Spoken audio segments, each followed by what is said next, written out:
آمين. بسم الله الرحمن الرحيم. السلام عليكم ورحمة الله تعالى وبركاته. الحمد لله رب العالمين. نوينا مجالسة العلماء والصالحين وحضور مجالس العلم وذكر الله وذكر رسوله صلى الله عليه وعلى آله وصحبه وسلم وامتثال أمرهما والقرب منهما والتعلق بهما واكتساب الحسنات ورفع الدرجات وحفظ الأوقات وما نواه السلف الصالح عليهم رضوان الله عليهم أجمعين. سبحانك لا علم لنا إلا ما علمتنا إنك أنت العليم الحكيم وتب علينا إنك أنت التواب الرحيم. رب اشرح لي صدري ويسر لي أمري واحلل عقدة من لساني يفقهوا قولي. اللهم إنا نسألك علما نافعا وقلبا خاشعا ويقينا صادقا وإيمانا كاملا وعملا متقبلا. اللهم إنا نسألك فهم النبيين وحفظ المرسلين وإلهام الملائكة المقربين. اللهم اغننا بالعلم وزينا بالحلم وأكرمنا بالتقوى وجملنا بالعافية الكاملة الدائمة. اللهم اجعلنا ممن يستمعون القول فيتبعون أحسنه. اللهم إنا نسألك العلم اللدني والمشرب الصافي الهني يا وهاب يا غني يا وهاب يا غني يا وهاب يا غني.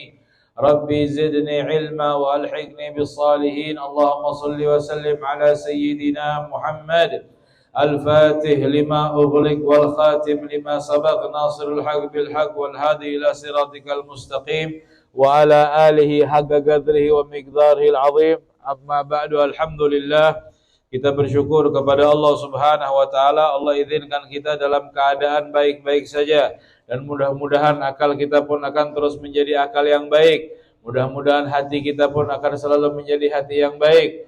Mudah-mudahan mata kita, lisan kita, semua perbuatan kita, waktu-waktu kita, detik demi detik, jam demi jam, hari demi hari, tempat demi tempat menjadi selalu tempat yang baik, waktu yang baik, pandangan yang baik, lisan yang baik untuk kita insyaallah. Sehingga kebaikan yang Allah berikan kepada kita, kita syukuri dengan perbuatan kita yang baik yang diterima oleh Allah Subhanahu wa taala dan juga mendapatkan keridhaan dari Nabi Muhammad sallallahu alaihi wasallam. Dan karena sebab itulah kami memohon kepada Allah Subhanahu wa taala kebaikan yang Allah mudahkan kepada kami pada malam hari ini, juga mudahkan kepada kami di hari-hari berikutnya sampai kami bisa berangkat haji insyaallah, dan sampai Allah izinkan kami berangkat umrah setiap tahunnya insyaallah, dan sampai di titik kami tidak wafat kecuali dalam keadaan kami telah memandang wajahnya Nabi Muhammad insyaallah, dan tidak kami wafat kecuali dalam keadaan husnul khatimah. Ya Allah biha, ya Allah biha, ya Allah bihusnil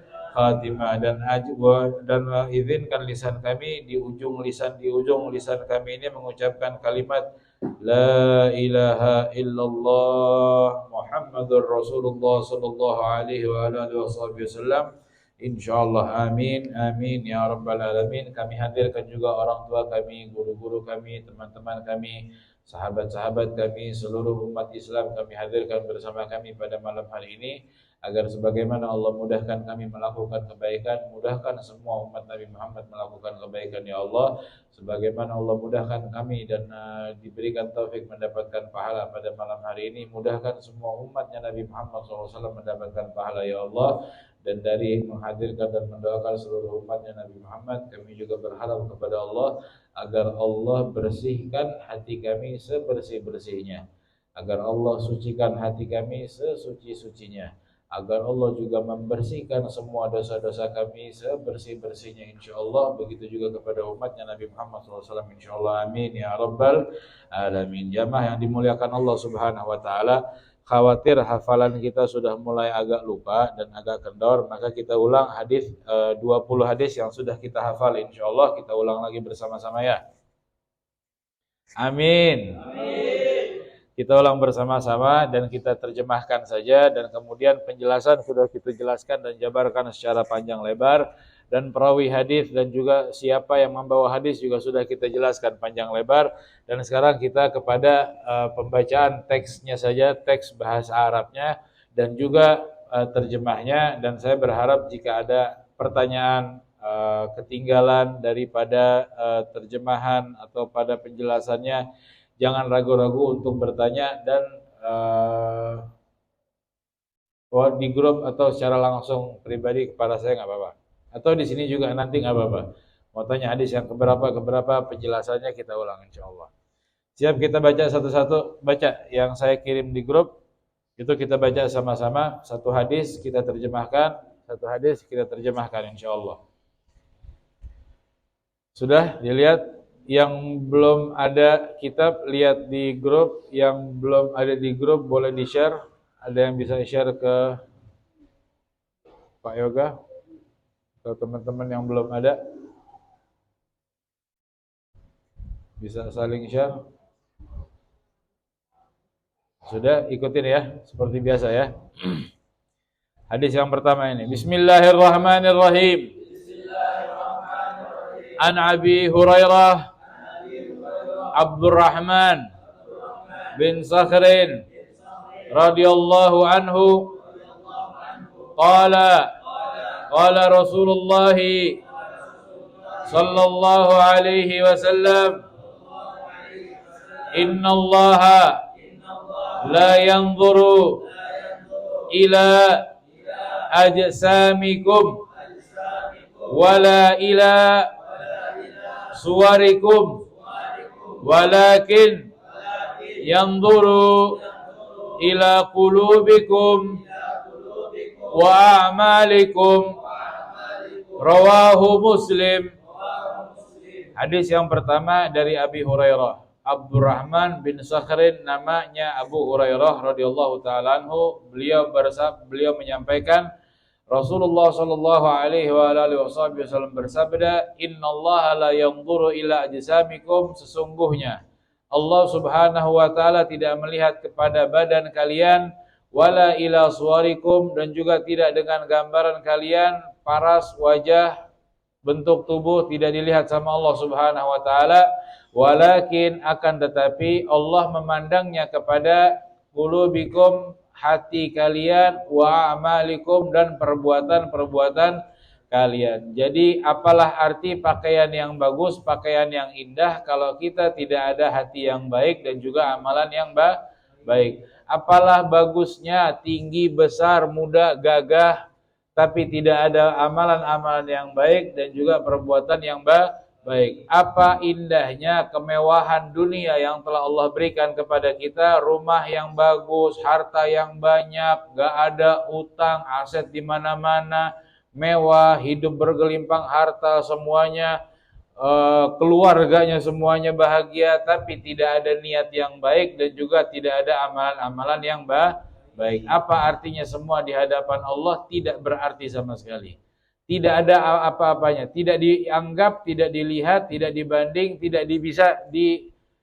pantas bahkan untuk diperlihatkan di hadapan Allah Subhanahu wa taala. Tapi yang lebih pantas diperlihatkan oleh Allah adalah hati dan amalan-amalan kita. Hadis diriwayatkan oleh Imam Muslim. Ini hadis yang pertama. Gampang kan? Artinya penjelasannya mengerti kan? Hafalnya juga gampang kan? Gampang. Muka-muka antum ini muka-muka wajah-wajah hadis. Insyaallah.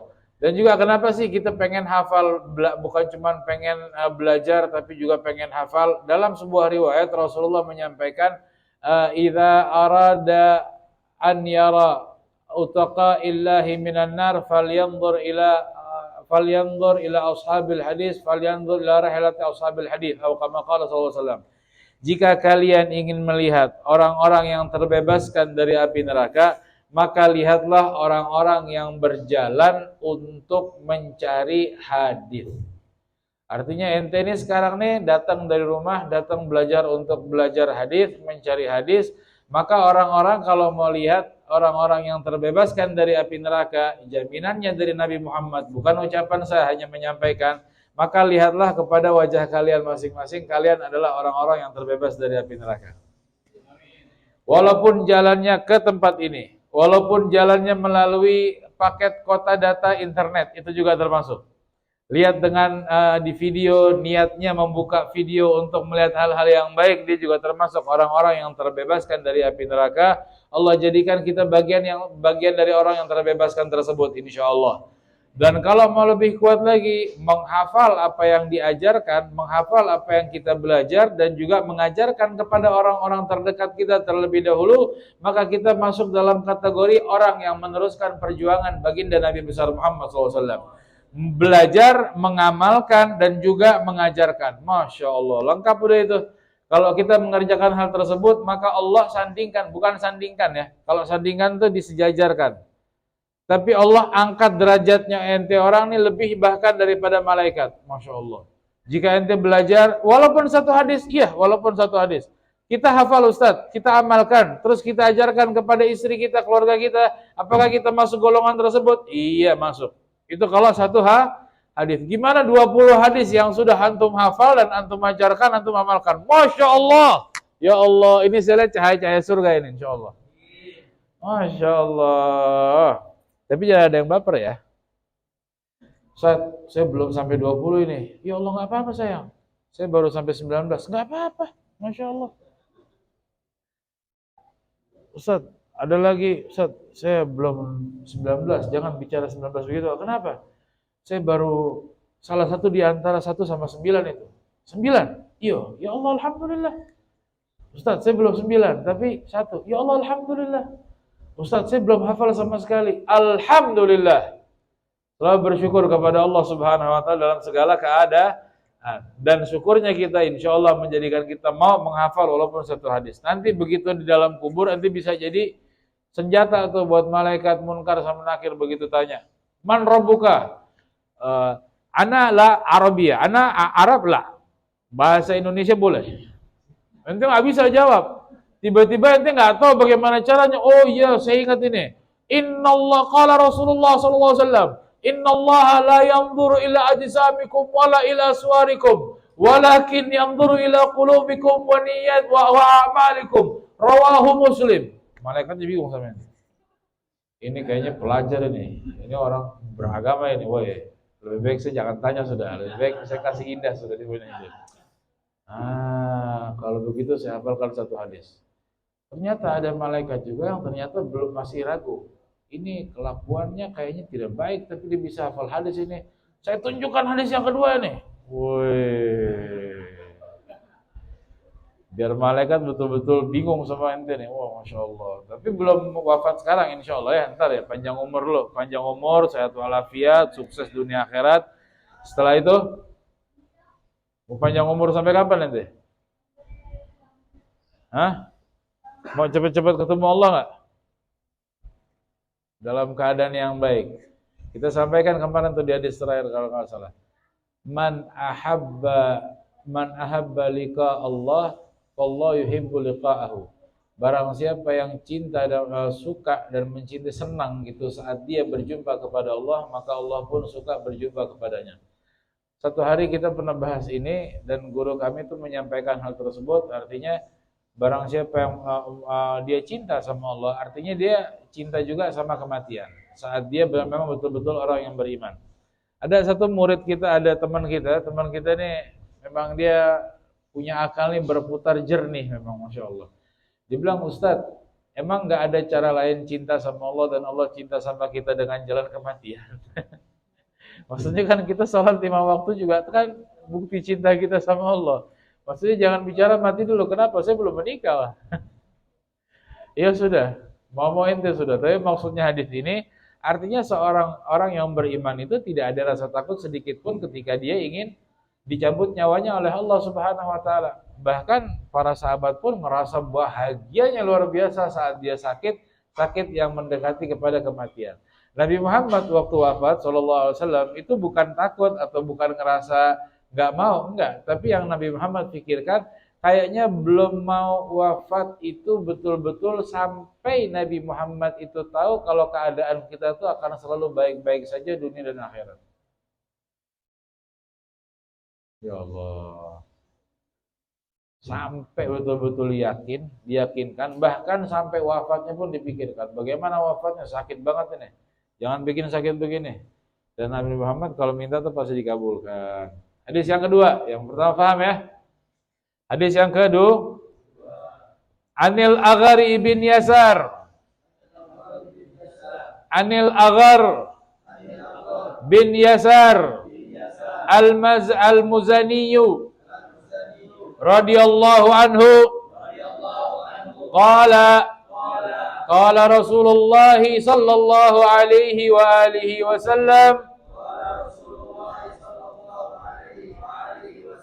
Ya ayyuhan nas,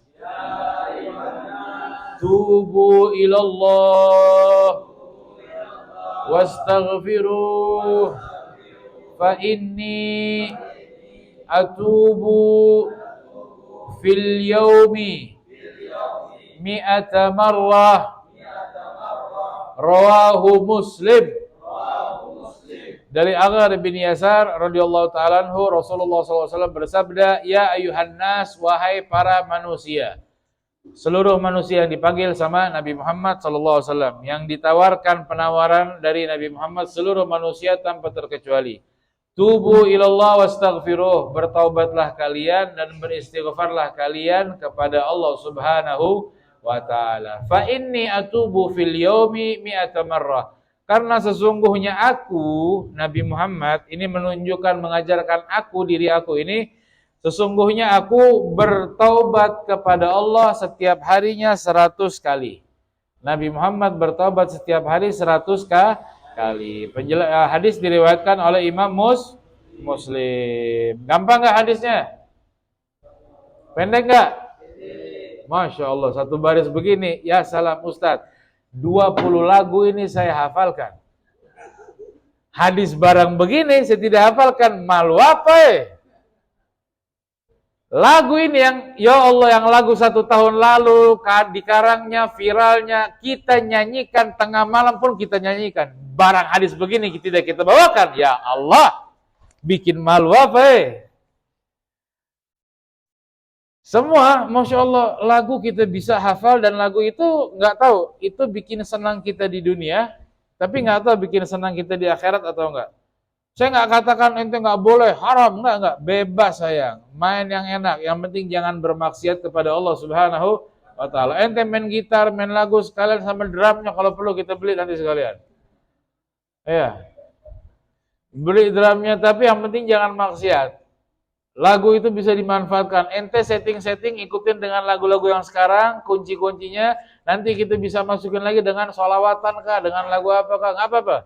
Ikutin perkembangan zaman, tapi juga ikutin juga dengan perkembangan zaman, perkembangan kedekatan kita dengan Nabi Muhammad SAW. Paham? Bebas, berkembanglah kalian sehebat mungkin, semulia mungkin, setinggi mungkin, cari informasi ilmu apapun di dunia ini, tapi dengan mencarinya kita tentang dunia, teknologi, dan apapun itu, barengin sama Nabi Muhammad. Jadi nggak teknologinya maju, tapi Nabi Muhammadnya ketinggalan. Nggak. Justru apapun yang kita lakukan harus dengan standar yang disenengin sama Nabi Muhammad SAW. Paham? Kalau kita main lagu, nyenengin orang, tujuan yang ikuti Nabi Muhammad, maka itu mendapatkan pahala. Paham? Ya, tapi jangan yang terlalu baper-baper ya. Jangan yang terlalu sedih-sedih. Yang bahagia-bahagia aja. Karena Nabi Muhammad tuh suka yang bahagia-bahagia. Sedihnya itu enggak di depan-depan orang. Ya, sedihnya itu pas di malam hari, pas di atas sajadah, pas sudah wudu, pas pakaian bersih, pas sujud, pas doa, itu sedihnya. Dan juga nggak perlu pakai status. Saya sedang berdoa kepada. Nah, hadis ini penjelasannya sesingkat aja. Wahai para manusia, yang diajak ini semua manusia, yang beriman, yang tidak beriman, yang dekat dan yang jauh, yang di zaman Nabi dan yang di zaman setelah Nabi, siapapun mereka seluruhnya. Tubu ilallah wastaghfiruh, bertaubatlah kalian dan beristighfar. Taubat sebuah penyesalan dengan apa yang telah kita lakukan dari kesalahan-kesalahan. Juga istighfar, meminta, memohon ampunan dari apa yang telah kita lakukan sengaja atau tidak sengaja, sadar atau tidak sadar. Bertaubatlah kalian dan beristighfarlah kalian dari semua yang telah kalian lakukan, yang dari maksiat atau belum beriman kepada Allah Subhanahu wa ta'ala, taubat kalian. Beristighfarlah kalian. Karena taubat dan istighfar satu hal yang tidak mungkin terpisahkan. Ente taubat tanpa istighfar kurang. Ente istighfar tanpa taubat kurang. Ada yang mengatakan taubat itu istighfar, ada yang mengatakan istighfar itu juga bagian daripada taubat. Artinya saya menyesal Saya menyesal tapi tidak ada ucapan astagfirullah, kayak kurang begitu. Ente naik mobil tapi rodanya cuma 2. Bagaimana kira-kira? Ya begitu deh, mobilnya ada, AC nyala, mesin bagus, bensin ada, oli baru ganti, tapi bannya cuma 2. Depan aja, belakang nggak ada, atau sebaliknya, atau kanan aja, kirinya nggak ada ban. Kira-kira gimana? Ya, paham? Kemudian di sini disampaikan, taubat dan beristighfar ini bukan hanya kepada orang yang punya masa lalu kelam ya. Bukan hanya orang yang kelihatannya maksiat aja, woi, saya ini terkenal ini dulu ini di Timika ini, siapa yang tidak kenal saya ini? Di pasar, semua pasar orang kenal saya. Iya kak, iyalah. Kenapa bisa begitu? Saya pemasok sayuran baru. Oh saya preman Ustaz, saya begini. Itu kalau ada acara balap motor, siapa yang tidak kenal saya? Kenapa? Saya kalau tikung itu paling tajam. Dan saya kalau tikung belokan miring itu saya sampai tikung sampai tak putar-putar dengan motor. Siapa yang tidak kenal saya itu, wes? Masya Allah, itu terkenal. Iya, tobat. Ya bukan hanya orang yang begitu aja yang tobat, enggak. Yang enggak terkenal, yang diam-diam. Bahkan seperti kita yang sering hadir majelis pun butuh tobat enggak? Butuh istighfar enggak? Butuh. Bahkan Rabi'atul Adawiyah, Masya Allah. Rabi'atul Adawiyah menyampaikan, taubatu istighfaruna yahtaju ilal istighfar. Istighfar kita itu butuh diistighfarin lagi. Apa maksudnya? Terkadang kita istighfar terus ngerasa astagfirullahaladzim, saya menyesal. Bikin lagi barang yang sama. Artinya kita butuh taubat di atas taubat. Butuh istighfar di atas istighfar. Taubat sudah, istighfar sudah. Padahal kita baik-baik saja, Masya Allah. Terus kita lihat diri kita nih, woi saya ini yang sudah paling tidak pernah absen. Hadir terus majelis. 20 hadis itu sudah saya hafal. Saya lagi tunggu hadis yang ke-21 ini. Terus ngeliat kanan kiri. Kok belum hafal? Kok sudah berapa? Ya Allah. Yang begitu tuh, itu tujuan terkadang tuh butuh istighfar kok. Jangan pernah menjadikan diri kita hadir majelis belajar ilmu terus. Saya ini sudah 20 hadis sayang. Pasang status. Hari ini lengkap 20 hadis. Kasih masuk tenggorokannya ini barang bagus ini. Yang sombong begitu enggak. Belajar agama tidak menjadikan kita langsung besar kepala, atau besar kepala itu maksudnya bukan kepala besar, jangan yang baper ya, maksudnya jadi sombong. Saya ini ini nih. Bikin apa saya? Ya, enggak bikin orang belajar agama itu orang yang banyak ibadah bukan merasa dirinya lebih baik, tapi merasa dirinya lebih rendah, lebih hina lagi, lebih butuh lagi. 20 hadis saya butuh lagi lebih Ustaz, saya tambah lagi. Pengajian seminggu 3 kali, tidak, saya tambah lagi. Makanya orang-orang yang memang merasa belajar tapi semakin hina, artinya kayak cocok. Belajar karena Allah, dibuat dirinya rendah karena Allah Subhanahu wa Ta'ala. Jadi kayak terus mau dekat terus seperti itu. Maka yang seperti itu bagaimana? Ciri-cirinya adalah dia tidak akan merasa dirinya lebih hina lebih baik daripada orang lain, walaupun orangnya hina. Satu kali di zamannya Nabi Musa alaihissalam, ada orang ahli ibadah baru turun ratusan tahun dari gunung. Baru turun gunung karena orang dulu, zaman dulu kalau ibadah ratusan tahun. Naik ke atas gunung. Bagaimana makannya? Dia tinggal minta makan, langsung diturunkan makan sama Allah Subhanahu wa Ta'ala. Kalau kita kan enggak. Ya Allah, makan. Melek enggak ada. Ya Allah, kopi. Melek belum ada. Ya Allah apa? Belum ada. Zaman dulu orang ibadah langsung kelihatan. Itu bukti ibadah yang murni. Tapi kalau ibadahnya murni tapi ada kesombongan, sekali ada ratusan tahun, 200 atau 300 tahun disebutkan, dia turun dari gunung, ketemu sama orang yang ratusan tahun hidupnya nggak ada taat-taatnya, hidupnya maksiat aja. Sampai begitu bertemu berpapasan, dia nggak saling tegur, cuman saling tatap mata aja. Tetapi Allah tahu pandangan mata itu ada apa. Yang si ibadah, ahli ibadah ini, dia memandang kepada si ahli maksiat, dia mengatakan dalam hatinya, ya Allah, untung saya diselamatkan, tidak seperti dia ini.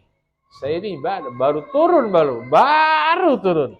Ini lagi banyak-banyaknya pahala, ratusan tahun baru turun ini. Untung saya tidak seperti dia. Celaka orang ini, dia masuk neraka nanti, dia hatinya dia nggak betul. Yang si maksiat begitu ngelihat orang yang ahli ibadah, dia menunduk malu, ya Allah, saya seperti tidak pantas ketemu orang ini.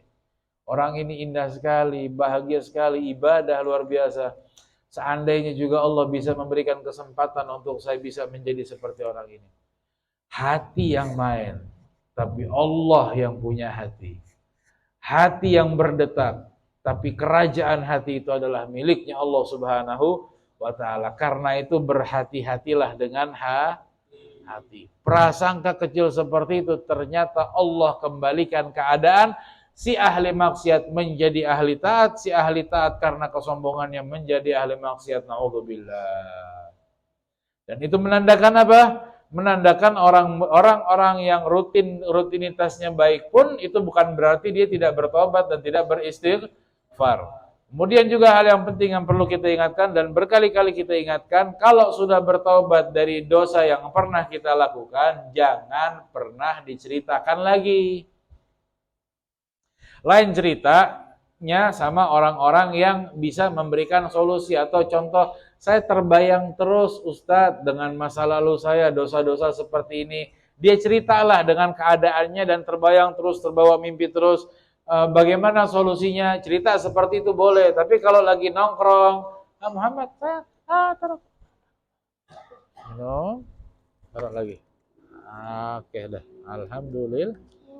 Bentar. Ada minum ini, ada buaya sama buaya ya. Sini saya. Sini. Ini minumnya adek nih.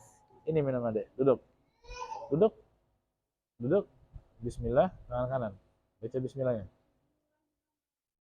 Bentar, minum. Sudah? Alhamdulillah. Apa? Alhamdulillah. Sampai mana tadi? Hah? Iya, istighfar. Enggak, dosa yang pernah kita lakukan jangan pernah kita ceritakan kepada orang lain, kecuali kepada orang yang mungkin bisa membantu kita dalam solusi, seperti datang ke ustadz. Jangan datang ke dukun ya. Ya, orang pintar boleh, tapi dukun jangan, karena dukun buat saya bukan orang pintar. Orang yang belum pintar. Ya. Mudah-mudahan semua dukun di dunia ini bertobat. Ya, dan kembali ke jalan Allah Subhanahu wa ta'ala. Karena kalau dibilang dukun sesat, ada yang tuntut ke polisi. Dukun sesat nuntut dia katanya mencoreng nama baik perdukunan. Woi, memang teknologi ini dahsyat ya, makin kesini. Nah, akhirnya kalau datang cerita seperti itu, bukan dianjurkan, tapi tidak dianjurkan. Tapi saat memori buruk ini tidak pernah hilang, boleh kita datang dan bercerita. Tapi kalau cerita sama orang lain, bagaimana Ustaz?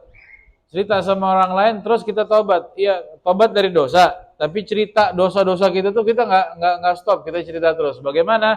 Makanya di dalam akhir surat Al-Baqarah itu kan ada doa, wa'fu anna, waghfir lana, warhamna, anta maulana, fansurna al-qaumil kafirin. Wa'fu anna, waghfir lana. Maafkan saya, ampunin saya. Apa perbedaannya? Perbedaannya sama-sama diampunin, tapi perbedaannya tipis. Ada dosa yang diampuni sama Allah, dihapus dari catatan, semua catatan sebelah kiri kita nih malaikat suruh hapus. Bukan bahkan malaikat tidak disuruh hapus, tiba-tiba malaikat yang sudah dicatat sama malaikat tidak tercatat dengan izin Allah. Dihapuskan sama Allah. Itu bagi siapa? Dan juga tidak ditanya sama Allah nanti di hari kiamat. Kayak seakan dia tidak pernah melakukan dosa tersebut. Padahal saya pernah begini Ustaz, saya pernah begini, tapi di hadapan Allah tidak ditanya. Iya, bisa terjadi seperti itu, bisa. Bagaimana caranya? Taubat, istighfar, tutup mulut, tidak cerita sama siapa-siapa. Paham? Kenapa? Karena dosa yang sudah kita lakukan, kita taubat dan kita menyesal, tapi Allah sudah tutup aib kita, kita yang cerita sama orang lain. Itu kan aib masa lalu, tapi nggak perlu diceritakan lagi setelah itu. Itu dosa yang diampunin oleh Allah dan tidak ditanya nanti di akhirat. Diam-diam Allah betul-betul dilupakan, dihapuskan. Ada dosa yang diampunin sama Allah tapi masih ditanya sama Allah Subhanahu wa taala. Dan kita tahu, kita pernah bahas, orang kalau ditanya diinterogasi di hadapan Allah itu terkadang bukan keringat yang keluar. Orang yang ketakutan itu diinterogasi, ditanya sama Allah, itu yang keluar itu kulit kita itu keluar kayak keringat. Saking menakutkannya, saking mengkhawatirkannya wibawanya Allah saat bertanya kepada kita seorang hamba yang diciptakan oleh Allah Subhanahu wa taala. Dan mereka ditanya sama Allah, Fulan bin Fulan, hari ini jam sekian di tempat ini kamu bikin dosa apa? Kamu lakukan doa apa? Saat itu kamu tidak ingat, kamu lupa kalau saya perhatikan, kalau saya tuh sayang, sampai diutus 2 malaikat. Allah tiupkan ruh dari ruhnya Allah dalam tubuh kita. Allah jaga kita, Allah lindungi kita. Kenapa saat itu tuh engkau bermaksiat, masih bermaksiat kepadaku? Aku kasih tangan, aku kasih mata. Kenapa masih bermaksiat kepadaku? Wahai hambaku, bahkan dipanggil dengan kalimat hambaku. Dan bahkan saat Allah berbicara sama kita satu persatu, tidak ada manusia manapun mendengarnya, walaupun Nabi Muhammad SAW. Saking Allah menjaga aib kita, jangan sampai orang lain tahu, ditutup, disayang betul sama Allah Subhanahu Wa Taala. Saat kalian begitu pun, kita mengatakan dengan malu hati, ya Allah, bukankah saya telah bertaubat? Dan bukankah telah saya beristighfar? Iya, taubatnya saya terima, istighfarnya saya terima. Tapi ya kenapa saya tanya ini, kenapa kamu cerita juga sama orang? Bangga kah maksiat? Senang? Kenapa cerita sama orang? Karena itu Allah tanya. Jadi kalau kita mau dimaafkan dan tidak mau ditanya sama Allah dengan dosa yang telah kita lakukan, yang kita khilaf masa-masa jahiliyah, jangan pernah cerita masa lalu kelam kita kepada siapapun. Faham? Faham? Biar kita diampunin dosa dan betul-betul dimaafkan, tidak ditanya oleh Allah Subhanahu wa ta'ala. Bukan malah sebaliknya bangga. Datang ke majelis, Ustaz, saya ini dulu. Ustaz, lihat ini ada bekas-bekas ini. Saya tato ini di sini. Dalam mulut pun saya tato. Nah, saya ini dulu, Ustaz. Saya ini sekarang, saya bersyukur sekali Ustaz. Alhamdulillah saya sekarang ini, saya ke masjid, saya ke ini. Dulu itu, aduh. Semua saya pernah coba. Ya Allah. Terus bangga. Cerita begitu tuh terkadang tuh setan ikut nyusup. Nyusupnya bagaimana? Senang dia bisa cerita hal maksiat sama Allah dengan keadaan tersenyum. La ilaha illallah, ente maksiatnya sama tangan yang dikasih sama Allah, mata dikasih sama ente, cerita barang itu ente senyum, ente ketawa. Astaghfirullahaladzim. Jahat banget sih kita pinjem barang orang, pinjem mobil orang, balik dalam keadaan hancur lebur. Ente pinjem motor orang, baru dicuci, baru diisi bensin, baru diganti oli, bersih, baru keluar dari dealer, masih plastik, balik-balik keadaannya remuk. Terus ente bilang, bro, saya baru selesai pinjam, dibalikin karena begitu. Tega gitu. Dan ente begitu sama Allah Subhanahu Wa Taala. Terus kenapa kita mau cerita semua masa lalu kita? Keren, hebat, bangga. Sayang, keren itu kalau dekat sama Nabi Muhammad. Keren itu kalau kita dekat sama Allah Subhanahu wa ta'ala. Jadi bikin keren, semua keren yang dipandang sama manusia, kita juga boleh ikut, tapi jangan tinggalkan Nabi Muhammad. Biar keren kita selalu sama Rasulullah. Karena Rasulullah dalam setiap apapun itu selalu mau sama kita loh. Selalu mau sama kita. Kemudian Nabi Muhammad menyampaikan dalam hadis ini, fa inni atubu fil yaumi atamara. Karena aku, kata Nabi Muhammad. Ya Allah. Nabi tidak berdosa, dijaga imannya selalu bertambah, terjaga dari perbuatan maksiat dan rendah hina perbuatan manusia-manusia. Enggak, ini Nabi, manusia pilihannya Allah Subhanahu wa taala. Ketemu dengan para malaikat, dimuliakan oleh Allah Subhanahu wa taala. Beliau Nabi Muhammad mengucapkan, karena saya bertaubat setiap hari 100 kali. Menunjukkan apa? Faham kita apa? Nabi aja memulai dengan istighfar dan bertobat. Nabi bertobat. Nabi bertobat. Ada dosa? Tidak ada. Tapi tobat dan istighfar itu bukan hanya harus dengan ada dosa baru bertobat. Tidak. Tapi tobat dan istighfar itu juga mengumpulkan banyak pahala. Wa in istaghfiru rabbakum. Wa in istaghfiru rabbakum, hendaklah kalian beristighfar kepada Allah Subhanahu wa taala. Yursilis sama alaikum midrara, Allah akan turunkan hujan dari langit, hujan rahmat maksudnya. Wa yumdidkum bi amwal wa banin wa yaj'al lakum anhar wa yaj'al lakum jannah. Ya Allah, dikasih harta, dikasih anak-anak yang sempurna. Apakah itu karena dosa? Enggak. Semua kemudahan itu akan mudah saat kita banyak istighfar. Semua akan menjadi sulit saat kita jarang istighfar. Makanya seorang nabi seperti Nabi Muhammad sehari 100 kali. Berapa pantas yang harus kita lakukan orang yang hina dengan banyak dosa seperti kita? Sama kayak Nabi 100? Lebih dong. Berapa? 200? Lebih dong. 300? 1000? Sebanyak-banyaknya. Paham? Paham hadis yang kedua? Pendek, penjelasannya juga enak, kalimatnya juga gampang, terjemahnya juga sudah paham, ngafalnya pasti gampang. 2 hadis. Sudah setengah 10. Masya Allah. 2 hadis malam ini, saya berharap 2 hadis ini bisa dihafalkan. Insya Allah hafal. Tidak sampai jam 12 siang, insya Allah ente harus punya target menghafalkan. Ente baca, kalau cara belajar yang enak itu baca diulang-ulang. Yang pertama mungkin kalau seperti kita belajar tahap awal itu waktu belajar Mukhtarul Hadis itu tidak pakai rawinya. An Abu Hurairahnya itu nggak ada, tapi langsung qala Rasulullah, hadisnya langsung riwayatnya. Maka kalau ente memulai dengan cara yang mudah, maka hadisnya aja baca. Tapi kalau mau sempurna cuma 2 doang ini An Abu Hurairah, nggak perlu sebut Abdurrahman bin Sakhir. Tapi kalau disebut juga semakin ingat, gampang namanya. An Abu Hurairah, Abdurrahman bin Sakhir. Qala Rasulullah SAW, Inna Allah la yanzuru ila ajsamikum wala ila suwarikum walakin yanzuru ila niyatikum wa amalikum. Walakin yanzuru ila qulubikum wa amalikum. Rawahu Muslim.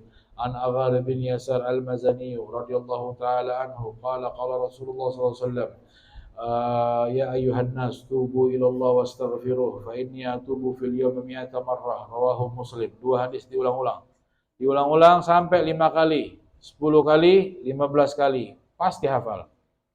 Mulailah dari 3 kali. Sudah 3 kali, ulang lagi 5 kali.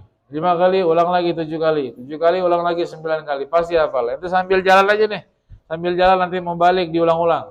Didengerin. Mau ke kantor diulang-ulang. Ini pas malam ini aja. Mau tidur nanti diulang-ulang. Pasti bangun tidur, ente bangun.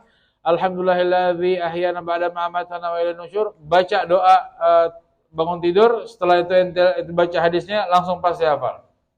Apalagi kalau ente tidurnya pakai siwak, bangun tidur juga pakai wah bukan main, barang-barang bagus dijaga di mulut ini.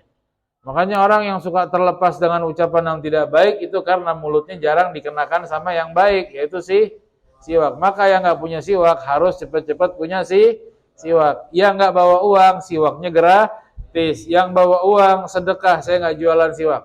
Sedekah aja silakan, terserah berapa ente mau. 100 perak pun nggak apa-apa. Ente mau sedekah 100 juta pun saya akan terima kok, saya nggak akan tolak, beneran. Wallah saya nggak akan tolak, sumpah beneran. Masya Allah, kopi datang. Ya Allah saya minta kopi, datang kopi. Masya Allah. Sallallahu alaihi Muhammad. 2 hadis dihafalin ya. Saya berharap antum semuanya hafal. Dan insya Allah mudah-mudahan ini sudah dekat-dekat masuk Ramadan ya. Ya, persiapan Ramadan apa target kita? Apa pencapaian kita? Ramadan kita libur kajian. Kita libur kajian Ramadan, kita fokus untuk Al-Quran. Niatkan dari sekarang, pokoknya saya yang sudah bisa ngaji, saya harus bisa menghafal. Saya yang belum bisa mengaji, saya harus tidak keluar, tidak malam hari raya Idul Fitri ini, kecuali saya betul-betul bisa mengaji. Kita insya Allah mendatangkan beberapa orang dari lokal di sini Timika, atau juga dari santri-santri dari luar untuk mereka mengajarkan kita. Saya juga belajar, saya antum semuanya, kita bikin program mengaji, nanti kita atur waktu yang tepat, yang paling enak untuk kita belajar ngajinya itu kapan? Setelah sholat tarawih kah? Atau mulainya jam-jam malam kah? Kayak lagunya ente orang nih, begadang sampai pagi. Terus ditambahin sama Richard. Apalagi apa bahasanya? Salat subuh tengah hari, apalah terserah lah. Wallahu a'lam. Nanti kita bicarakan, saya butuh duduk dengan teman-teman untuk bisa merencanakan program Ramadan full, karena insya Allah mudah-mudahan Allah panjangkan umur, sehatkan kita. Makanannya ditahan dulu, kita mau salam-salaman, kita mau giam sebentar. Makan ditahan dulu. Kita punya panjang umur, sehat walafiat. Allah muliakan kita masuk ke dalam bulan Ramadan dengan niatan, dengan persiapan, dengan semangat yang tidak putus dari awal sampai akhir Ramadan insyaallah. Amin ya rabbal alamin. Wallahu a'lam.